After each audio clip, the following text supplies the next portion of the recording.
नमस्कार साथियों, स्वागत है आप सभी का आपका अपना चैनल जीएस आज़ाद हिंद पर। कैसे हैं आप सभी लोग? प्लीज़ कृपा करके कमेंट बॉक्स में ज़रूर बताएं हमें। साथियों, आज हम लाए हैं भारतीय संविधान के आर्टिकल 36 से लेकर यानी 50 तक 50 तक एमसीक्यू विथ की पॉइंट के साथ। साथियों, ये भी क्लास बहुत ही इम्पोर्टेंट रहने वाली है। हर एग्ज़ाम में भारतीय संविधान से हर एग्ज़ाम में क्वेश्चन आना अनिवार्य है। साथियों, चलते हैं, वीडियो को शुरू करते हैं क्लास को। आज का पहला प्रश्न है साथियों, नीति निर्देशक तत्व संविधान के किस भाग में आते हैं? यानी साथियों, जिसे इंग्लिश में डीपीएसपी कहा गया है। डीपीएसपी तत्व संविधान के किस भाग में आता है? साथियों, आपके सामने चार ऑप्शन है। पहला प्रश्न का साथियों करेक्ट आंसर है ऑप्शन बी, भाग 4। साथियों, भाग 4 में डीपीएसपी संविधान के भाग में आते हैं। यानी संविधान के भाग 4 में डीपीएसपी का वर्णन है। इस तरह से साथियों एग्जाम में बार बार पूछा जाता है। इसका की पॉइंट है पहला प्रश्न का साथियों कि भाग 4 अनुच्छेद 36 से 50 में नीति निर्देशक तत्व यानी directive principles of state policy शामिल है। यह जरूर ध्यान रखिएगा। दूसरा प्रश्न है यानी नीति निर्देशक तत्व किस देश के संविधान से प्रेरित है? ठीक है साथियों, यानी डीपीएसपी किस देश के संविधान से प्रेरित है? आपके सामने साथियों चार ऑप्शन है। दूसरा प्रश्न का करेक्ट आंसर है ऑप्शन सी साथियों, आयरलैंड। आयरलैंड जो है साथियों, यानी आयरलैंड देश के संविधान से हमारे भारत के डीपीएसपी प्रेरित है। इसका की पॉइंट है दूसरा प्रश्न का, डीपीएसपी की अवधारणा आयरलैंड के संविधान से ली गई है। साथ ही वे बार बार एग्जाम में पूछे जाते हैं। यकीन ना हो तो जब आपका एग्जाम हो आपको खुद ब खुद मालूम हो जाएगा। ठीक है साथियों, तो डीपीएसपी की अवधारणा किस देश के संविधान से ली गई है? आयरलैंड के संविधान से ली गई है। तीसरा प्रश्न है, अनुच्छेद 36 में राज्य की परिभाषा किस अनुच्छेद के अनुसार है? यानी अनुच्छेद 36 में राज्य की परिभाषा किस अनुच्छेद के अनुसार है? आपके सामने चार ऑप्शन है। दोस्तों, तीसरा प्रश्न का करेक्ट आंसर है ऑप्शन बी साथियों, अनुच्छेद 12। अनुच्छेद 12 इसका करेक्ट आंसर है। इसके बारे में कुछ की पॉइंट है साथियों, उसे भी देख ले और कॉपी में नोट डाउन करते जाए। अनुच्छेद 36 राज्य की वही परिभाषा देता है जो मौलिक अधिकारों में अनुच्छेद 12 में दी गई है। साथियों, आपके मौलिक अधिकार कितने हैं? प्लीज जरूर कमेंट बॉक्स में हमें बताएं कि आपका मौलिक अधिकार कितने हैं, यानी संविधान ने आपके कितने मौलिक अधिकार दिए हैं, ये हमें कमेंट बॉक्स में जरूर बताएं। चौथा प्रश्न है, नीति निर्देशक तत्व बाध्यकारी नहीं होते, ये किस अनुच्छेद में कहा गया है? यानी साथियों, नीति निर्देशक तत्व बाध्यकारी नहीं होते हैं, ये किस अनुच्छेद में कहा गया है? साथियों, आपके सामने चार ऑप्शन है। साथियों, चौथा प्रश्न का करेक्ट आंसर है ऑप्शन सी 37। यानी अनुच्छेद 37 नीति निर्देशक तत्व बाध्यकारी नहीं होते हैं, ये आर्टिकल 37 में कहा गया है। इसका की पॉइंट है, अनुच्छेद 37 के अनुसार डीपीएसपी न्यायालय में लागू नहीं किए जा सकते, लेकिन यह शासन के लिए अनिवार्य मार्गदर्शन है। ठीक है साथियों, डीपीएसपी जो है वो न्यायालय में लागू नहीं किए जा सकते, यह बात जरूर ध्यान रखिएगा, लेकिन शासन के लिए अनिवार्य मार्गदर्शन है, नेसेसरी है साथियों राज्य में शासन करने के लिए, परंतु इसे न्यायालय में लागू नहीं किए जा सकते हैं। पांचवा प्रश्न है, अनुच्छेद 40 किससे संबंधित है? साथियों, डीपीएसपी से हर एग्जाम में क्वेश्चन आता है, चाहे कोई सा भी एग्जाम हो, यूपीएससी से लेकर के टीचर तक के। कोई ऐसा एग्जाम नहीं है जिस एग्जाम में डीपीएसपी से क्वेश्चन ना आए। आप चाहो तो पीवाईक्यू उठा के देख लेना, डीपीएसपी से हमेशा हर बार क्वेश्चन पूछे जाते हैं। जिस टाइप के क्वेश्चन पूछे जाते हैं साथियों, उसी टाइप के क्वेश्चन हम आपके सामने लेके आए हैं। पांचवा प्रश्न है, अनुच्छेद 40 किससे संबंधित है? ठीक है साथियों, आपके सामने 4 ऑप्शन है। 5वां प्रश्न का करेक्ट आंसर है ऑप्शन बी। साथियों, पंचायत व्यवस्था, यानी अनुच्छेद 40 जो है पंचायत व्यवस्था से संबंधित है। इसका की पॉइंट है, अनुच्छेद 40 में राज्य को ग्राम पंचायतों की स्थापना के लिए प्रोत्साहित किया गया है। यानी संविधान का आर्टिकल 40 जो है साथियों, वह राज्यों को, जो स्टेट है, उस स्टेट के ग्राम पंचायतों की स्थापना के लिए आर्टिकल 40 प्रोत्साहित किया गया है कि आप आर्टिकल 40 के तहत राज्य में ग्राम पंचायत की स्थापना कर सकते हैं। अगला प्रश्न है, छठा प्रश्न है, समान नागरिक संहिता किस अनुच्छेद में है? साथियों, ये हाल ही की बात है कि हिंदुस्तान में सबसे पहला समान नागरिक संहिता किस स्टेट में लागू हुआ है? तो आपका आंसर होगा उत्तराखंड। साथियों, आज़ादी से पहले गोवा जो है समान नागरिक संहिता लागू था। अब गोवा के बाद आज़ाद हिंद भारत के बाद, है ना, आज़ादी के बाद जो पहला नागरिक संहिता लागू हुआ साथियों, वो है आपका स्टेट उत्तराखंड। ठीक है साथियों, तो ये बहुत ही इंपॉर्टेंट क्वेश्चन हो जाता है, प्लीज इसे आप जरूर नोट डाउन करें और याद रखें। तो समान नागरिकता संहिता संहिता किस अनुच्छेद में है? साथियों, आपके सामने 4 ऑप्शन है। छठा प्रश्न का करेक्ट आंसर है ऑप्शन ए 44। ठीक है साथियों, समान नागरिकता संहिता जो है आर्टिकल 44 में है। ठीक है, इसके बारे में की पॉइंट है, अनुच्छेद 44 में सभी नागरिकों के लिए समान कानून व्यवस्था यानी यूनिफॉर्म सिविल कोड लागू करने की बात की गई है। साथियों, अभी यूनिफॉर्म सिविल कोड कहाँ लागू की गई है? उत्तराखंड। साथियों, उत्तराखंड में यूनिफॉर्म सिविल कोड लागू की गई है आर्टिकल 44 के तहत। ठीक है, अगला प्रश्न है, अनुच्छेद 48 ए किस विषय से संबंधित है? आर्टिकल 48 ए किस विषय से संबंधित है? आपके सामने साथियों 4 ऑप्शन है। 7वां प्रश्न का करेक्ट आंसर है साथियों ऑप्शन सी, यानी पर्यावरण संरक्षण।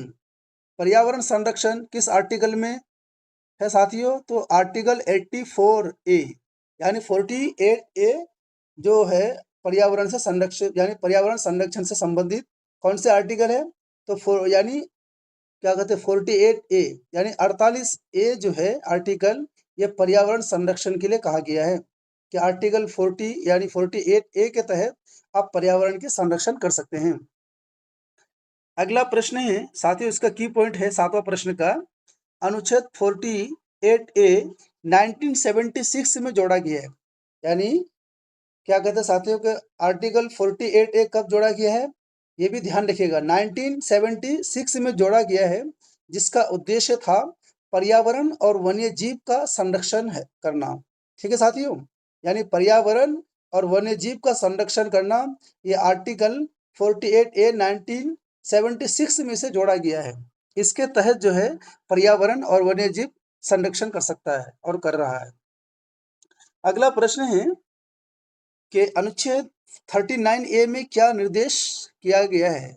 यानी अनुच्छेद 39 ए में क्या निर्देश दिया गया है? आपके सामने 4 ऑप्शन है। साथियों, 8वां प्रश्न का करेक्ट आंसर है ऑप्शन बी, समान न्याय और विधि की सहायता। यानी आर्टिकल 39 ए में ये निर्देश दिया गया, कौन सा निर्देश? समान न्याय और विधिक सहायता, यानी सबके साथ समान न्याय हो और कानून की सहायता उसे प्राप्त हो, ये आपको आर्टिकल 39 ए में दिया गया है। इसका कुछ की पॉइंट है, अनुच्छेद 39 ए 1976 के 42 यानी 42वें संशोधन से जोड़ा गया है, जो निःशुल्क कानूनी सहायता का प्रावधान करता है। ठीक है साथियों, अगर आपके पास पैसा नहीं है तो कोर्ट आपको निःशुल्क जो है वकील यानी सलाहकार देगा। किस आर्टिकल से? आर्टिकल 39 ए के तहत आपको, चाहे सुप्रीम कोर्ट हो या हाई कोर्ट हो या कोई सा भी कोर्ट हो, जिला न्याय कोर्ट हो, वो आपको आर्टिकल 39 ए के तहत निःशुल्क कानूनी सहायता का प्रावधान करता है और करेगा, कोई भी वकील आपको देगा। आर्टिकल 39 ए, और ये कब जोड़ा गया है? 1976 के 42वें संविधान संशोधन से जोड़ा गया है प्लीज़ ये भी आप ज़रूर ध्यान रखें और आपसे निवेदन है, कृपा करके गुरु दक्षिणा के तौर पर हमारे चैनल जीएस आज़ाद हिंद को ज़रूर सब्सक्राइब करें, ताकि हम आपके लिए बेहतर से बेहतर मटेरियल उपलब्ध करा सकें और सबसे पहली हमारी क्लास आप तक पहुँचे। अगला प्रश्न है, अनुच्छेद 47 किससे संबंधित है? आर्टिकल 47 साथियों किससे संबंधित है? ये वन लाइनर एग्जाम के लिए बहुत ही अच्छी क्लास है साथियों। आपके सामने 4 ऑप्शन है। 9वां प्रश्न का करेक्ट आंसर है ऑप्शन ए, स्वास्थ्य और पोषण। साथियों, आर्टिकल 47 जो है स्वास्थ्य और पोषण से संबंधित है, ये ध्यान रखिएगा। इसके बारे में की पॉइंट है, अनुच्छेद 47 में राज्यों को स्वास्थ्य सुधार और शराब निषेध के लिए निर्देशित किया गया है। साथियों, सपोज दैट अभी बिहार में शराब क्या है, शराब जो है निषेध है, पीना वहाँ पे सख्त मना है। तो ये राज्यों का कर्तव्य है कि आर्टिकल 47 के तहत वो जो राज्य में रहने वाले व्यक्ति है, आदमी जन है, उन लोगों का स्वास्थ्य का ख्याल रखना ये राज्य का 47 के तहत दायित्व है और कर्तव्य है। और शराब को निषेध करना, मना करना, शराब से रोकना ये राज्य का काम है साथियों, कि वो आर्टिकल 47 के तहत शराब को निषेध रखे। यह निर्देशित किया गया है आर्टिकल 47 के तहत राज्यों को।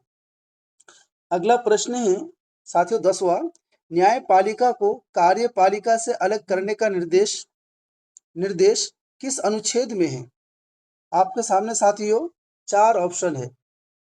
आपके सामने 4 ऑप्शन है। 10वां प्रश्न का करेक्ट आंसर है ऑप्शन सी साथियों 50। ऑप्शन सी 50, यानी न्यायपालिका को कार्यपालिका से आर्टिकल 50 अलग करने का निर्देश दिया है। तो साथियों, आपसे क्वेश्चन पूछा जाएगा कि न्यायपालिका को कार्यपालिका से अलग करने का निर्देश किस आर्टिकल में है? तो आपका करेक्ट आंसर होगा ऑप्शन सी यानी 50। 50वां आर्टिकल जो साथियों न्यायपालिका को कार्यपालिका से अलग करता है। प्लीज जरूर ध्यान रखिएगा। इसके बारे में की पॉइंट है, अनुच्छेद 50 कहता है कि राज्य को न्यायपालिका और कार्यपालिका को अलग करना चाहिए। अगर राज्य में साथियों न्यायपालिका अलग हो, कार्यपालिका अलग हो, तो इसके लिए संविधान हमें ये दिया है, आर्टिकल 50 के तहत हम न्यायपालिका और कार्यपालिका को अलग कर सकते हैं और अलग करना चाहिए। 11वां प्रश्न है, ग्राम पंचायत का उल्लेख संविधान के किस अनुच्छेद में है? साथियों, आपके सामने 4 ऑप्शन है, यानी ग्राम पंचायत का उल्लेख संविधान के किस अनुच्छेद में है? आपके सामने 4 ऑप्शन है। साथियों, 11वां का करेक्ट आंसर है ऑप्शन ए, अनुच्छेद 40। साथियों, अनुच्छेद 40 क्या है? यानी ग्राम पंचायत का उल्लेख अनुच्छेद 40 में है। आपसे एग्जाम में पूछा जाएगा अनुच्छेद 40 किससे संबंध है? तो साथियों, आपका आंसर होगा ग्राम पंचायत का उल्लेख है इसमें, यानी अनुच्छेद 40 में ग्राम पंचायत का उल्लेख है संविधान के आर्टिकल 40 में। इसके बारे में की पॉइंट है साथियों, ग्राम पंचायत को स्थानीय स्वशासन के रूप में स्थापित करने की बात अनुच्छेद 40 में की गई है। ठीक है, इसे भी आप जरूर ध्यान रखिएगा और अच्छी तरह से आप इसे नोट डाउन कीजिएगा। अगर आपको पीडीएफ चाहिए तो वीडियो के डिस्क्रिप्शन में टेलीग्राम लिंक दिया गया है, वहां जाकर के आप फ्री में पीडीएफ प्राप्त कर सकते हैं। अगला प्रश्न है साथियों कि राज्य को नागरिकों को कार्य, शिक्षा और सहायता का अधिकार देना किस अनुच्छेद में है? यानी क्वेश्चन ये कहना चाहते हैं साथियों कि जो स्टेट गवर्नमेंट है वो हर नागरिक को जो काम है, शिक्षा है और सहायता है वो किस अनुच्छेद के तहत देगा? तो साथियों, आपके सामने 4 ऑप्शन है। 12वां प्रश्न का करेक्ट आंसर है साथियों ऑप्शन ए यानी 41। आर्टिकल 41 के तहत राज्य के नागरिक को कार्य, शिक्षा, सहायता की अधिकार दिया है कि वो राज्य जो है आर्टिकल 41 के तहत वहाँ के नागरिकों को कार्य दे, यानी जॉब दे, काम दे और शिक्षा दे और सहायता प्रदान करे, आर्टिकल 41 के तहत स्टेट गवर्नमेंट। इसके बारे में की पॉइंट है, अनुच्छेद 41 के अंतर्गत राज्य को शिक्षा, रोजगार, वो सामाजिक सुरक्षा प्रदान करने का निर्देश है। साथियों, आर्टिकल 41 में ये कहा गया है कि जो स्टेट के गवर्नमेंट है उसका ये दायित्व है कि आर्टिकल 41 के अंतर्गत राज्य के जो लोग हैं, बच्चे हैं, उनको अच्छी शिक्षा दें, उनको अच्छा रोजगार दें, वो उनकी सामाजिक सुरक्षा करें। अगर समाज में उसका कोई भेदभाव करता है या फिर उसका स्कूल में नाम नहीं लिखवा रहा है, एडमिशन नहीं हो पा रहा है किसी कारण से, छोटी और नीची जात की वजह से, तो साथियों ये स्टेट गवर्नमेंट की कर्तव्य है कि वो आर्टिकल 48 के तहत इन सभी चीज़ों को बेहतर प्रदान करे। और तो ये आर्टिकल 41 ये निर्देश देता है। अगला प्रश्न है साथियों, नीति निर्देशक तत्वों की कानूनी बाध्यता कैसी है? साथियों, 13वां प्रश्न है कि नीति निर्देशक तत्वों की कानूनी बाध्यता कैसी है? आपके सामने 4 ऑप्शन है। साथियों, 13वां प्रश्न का करेक्ट आंसर है ऑप्शन सी।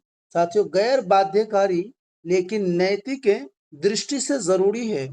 ठीक है साथियों, क्वेश्चन को जरूर और ऑप्शन को जरूर ध्यान रखिएगा कि नीति निर्देशक तत्वों की कानूनी बाध्यकारी कैसी है? गैर बाध्यकारी है लेकिन नैतिक दृष्टि से जरूरी है। 13वां प्रश्न का की पॉइंट है कि डीपीएसपी नैतिक रूप से बाध्यकारी है। ठीक है साथियों, डीपीएसपी नैतिक रूप से बाध्यकारी है लेकिन उन्हें अदालतों में लागू नहीं किया जा सकता है।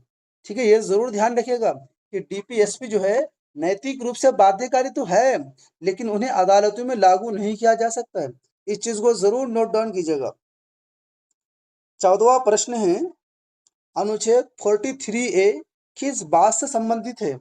आपके साथियों एग्जाम में ऐसे पूछा जाएगा, अनुच्छेद 43A किस बात से संबंधित है? तो साथियों आपका करेक्ट आंसर होगा कौन सा साथियों? आप लोग थोड़ा गेस कीजिए कौन सा आर्टिकल होगा। तो साथियों 14वां प्रश्न का सही और करेक्ट आंसर होगा ऑप्शन बी, यानी श्रमिकों की भागीदारी। ठीक है साथियों, अनुच्छेद 43A जो है श्रमिकों की भागीदारी की बात से संबंधित है। प्लीज इसे जरूर ध्यान रखिएगा। इसके बारे में कुछ की पॉइंट है साथियों। 14वां प्रश्न का अनुच्छेद 43A 1976 में जोड़ा गया है, यानी अनुच्छेद 43A को 1976 में साथियों उसे जोड़ा गया है, जो औद्योगिक यानी कंपनियों में श्रमिकों की भागीदारी को बढ़ावा देता है।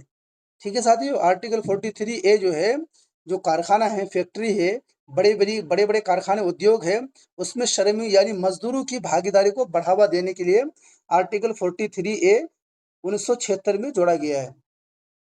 आज का क्लास के साथियों हमारा लास्ट और अंतिम प्रश्न है। कृपा करके आपसे निवेदन है कि प्लीज़ गुरु दक्षिणा के तौर पर आप हमारे चैनल जीएस आज़ाद हिंद को ज़रूर सब्सक्राइब करें।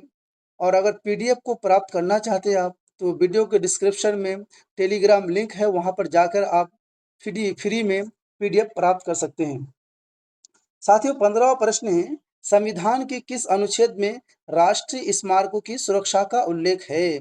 साथियों जो राष्ट्रीय स्मारक है, सपोज दैट ताजमहल हो गया, दिल्ली का लाल किला हो गया, कुतुब मीनार हो गया, कुछ मंदिर है, खजुराहो के मंदिर है, कुछ किले हैं साथियों, तो उसकी सुरक्षा की जिम्मेदारी किस आर्टिकल में दिया गया है? तो साथियों आपके सामने 15 प्रश्न का 4 ऑप्शन है साथियों। 15 प्रश्न का यानी 15 प्रश्न का 4 ऑप्शन है, जिसमें से साथियों 15 प्रश्न का सही और करेक्ट आंसर है ऑप्शन साथियों सी, यानी अनुच्छेद 49। साथियों अनुच्छेद 49 के तहत जो हमारे हिंदुस्तान के राष्ट्रीय स्मारक है उसकी सुरक्षा का उल्लेख है, यानी 49 में हिंदुस्तान के राष्ट्रीय यानी नेशनल जो स्मारक है, इमारतें हैं, उनकी सुरक्षा का उल्लेख 49 में है। दोस्तों आज की वीडियो कैसी लगी आपको, प्लीज़ हमें कमेंट बॉक्स में ज़रूर बताएं ताकि हमें पता चले। अगर आपको कोई डाउट हो साथियों तो वो भी आप कमेंट बॉक्स में ज़रूर बताएं ताकि हम आपके डाउट को क्लियर कर सके। कैसी वीडियो लगी साथियों, लाइक शेयर एंड सब्सक्राइब ज़रूर कीजिएगा। ठीक है साथियों, पढ़ते रहिए, मेहनत करते रहिए, आगे बढ़ते रहिए, यकीन जाने एक दिन आपकी सफलता आपकी कदम चूमेगी। ठीक है साथियों, पढ़ते रहिए। बहुत बहुत धन्यवाद आप लोग का।